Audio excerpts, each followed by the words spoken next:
Hi friends, कसे आहात तुम्ही? मस्त मजेत ना? मी आशा करते तुम्ही मजेतच असाल. फ्रेंड्स, हृदयरोग हा जागतिक समस्या म्हणून उदयास आला आहे, जो जागतिक मृत्यूंपैकी 32% आहे. हृदयविकाराच्या सर्व प्रकारांमध्ये हृदयविकार आणि स्ट्रोकचा वाटा 85% आहे. 2022 मध्ये भारतात हृदयविकाराच्या घटनांमध्ये 12.5% वाढ झाली आहे. हृदयविकाराच्या या वाढत्या घटनांमागील एक प्रमुख कारण म्हणजे जीवनशैलीतील समस्या. वैद्यकीय स्थिती उद्भवल्याशिवाय या पैलूंकडे आपण दुर्लक्ष करतो. म्हणून माहिती ठेवा आणि खूप उशीर होण्यापूर्वी हृदयविकार कसे रोखायचे याबद्दल सक्रिय उपाययोजना करा. फ्रेंड्स, आज आपण हृदयविकार रोखण्यासाठी कोणती साधी सोपी पावले उचलावीत याबद्दल माहिती घेणार आहोत. पण त्या अगोदर जर तुम्ही माझ्या चॅनेलला अजून सबस्क्राईब केलं नसेल तर प्लीज माझ्या चॅनेलला सबस्क्राईब करा आणि माझ्या व्हिडिओला लाईक करा. फ्रेंड्स, पहिल्यांदा आपण समजून घेऊया हृदयविकाराचा झटका म्हणजे काय. शरीराचे एकूण आरोग्य राखण्यासाठी हृदयाचे आरोग्य राखणे अत्यंत महत्त्वाचे आहे.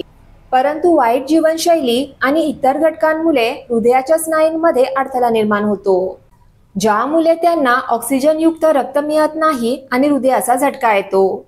जर या स्थितीवर वेळेवर उपचार केले नाहीत तर ते जीवघेणे ठरू शकते. हृदयविकारासाठी विविध घटक आणि वैद्यकीय परिस्थिती जबाबदार असू शकतात. एक गोष्ट जी पूर्णपणे तुमच्या नियंत्रणात आहे ती म्हणजे तुमची जीवनशैली. हृदयविकारासाठी सावधगिरी म्हणून सोपी पावले उचलल्याने हृदयाचे आरोग्य राखण्यात आणि हृदयविकार रोखण्यात चांगले परिणाम मिळू शकतात. या व्यतिरिक्त हृदयविकाराची लक्षणे लवकर ओळखणे, तसेच चाचण्या घेणे आणि चांगल्या परिणामांसाठी त्वरित हृदयविकाराचा उपचार घेणे अत्यंत गरजेचे आहे. आता आपण समजून घेऊया हृदयविकाराचा झटका कशामुळे येतो.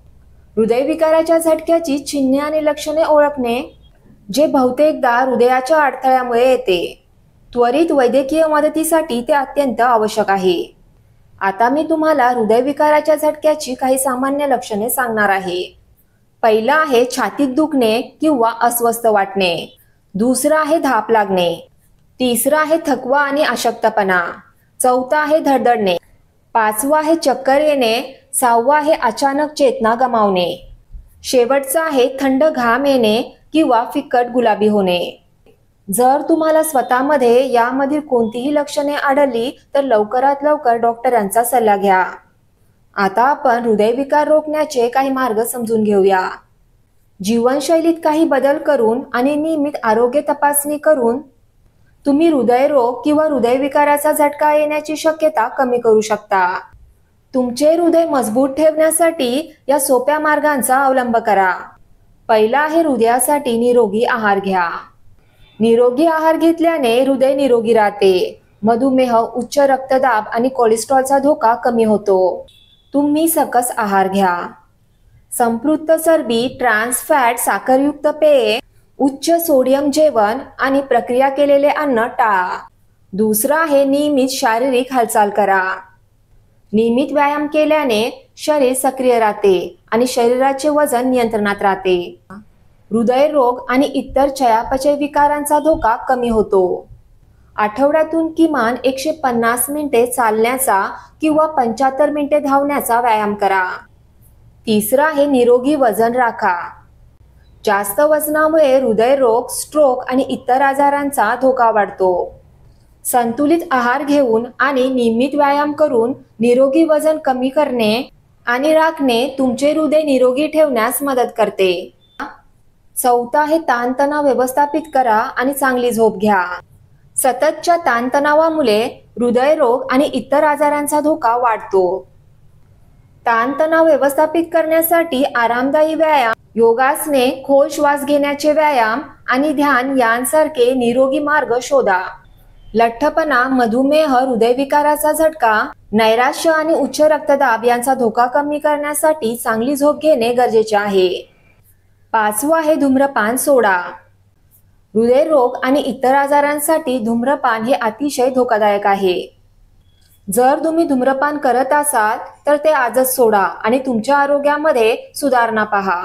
तसेच तुमचे हृदय निरोगी ठेवण्यासाठी दुसऱ्या हाताने धूम्रपान करणे टाळा. सहावं आहे मद्यपान मर्यादित करा. जास्त प्रमाणात मद्यपान केल्याने उच्च रक्तदाब आणि हृदयविकार होऊ शकतात. सातवा आहे नियमित आरोग्य तपासणी करा.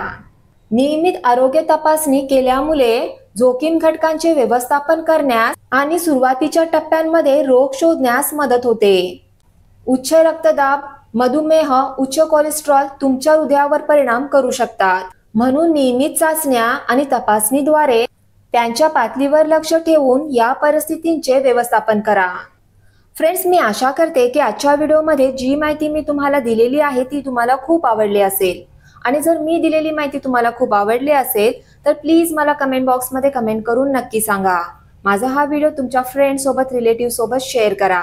आणि जाता जाता माझ्या चॅनलला सबस्क्राईब करायला आणि माझ्या व्हिडिओला लाईक करायला विसरू नका. थँक्यू. बाय.